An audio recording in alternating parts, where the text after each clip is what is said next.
We're now more than a month into what people call a partial government shutdown, but it is a very specific shutdown. Department of Homeland Security. The result? Doesn't have any funding.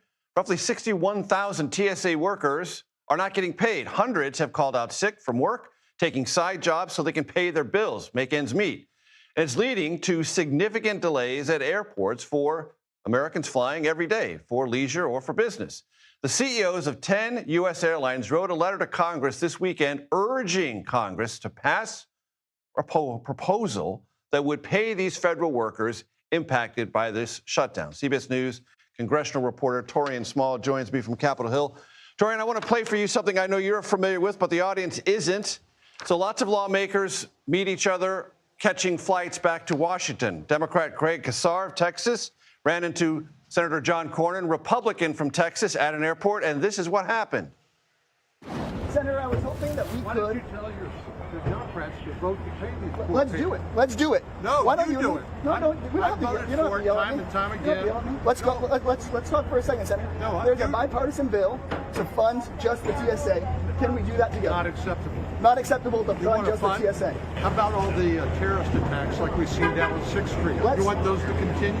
These people are keeping us safe. Tell the Democrats to vote for funding the DHS. Let's talk about each one. Would you fund the TSA? What you call a unsuccessful congressional legislative negotiation. Taurean, where are we?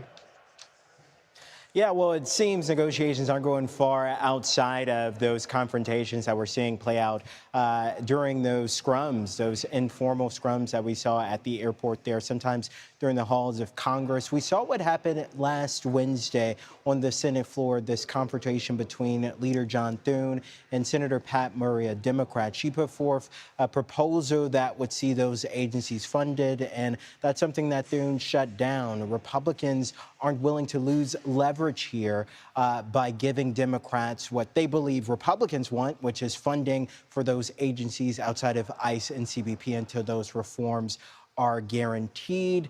But Republicans are also saying, look, we already got funding for ICE and CBP in the One Big Beautiful Bill. That'll last through 2029. So really, this is a futile effort. And in their minds, Democrats don't really have as much of leverage as they think they have in these negotiations. What happens this week, we'll see. We know that Republicans are likely to bring back to the floor the DHS bill again. But as of now, Democrats are unwilling to budge on that, Major. Taurean Small, Capitol Hill, thank you very much.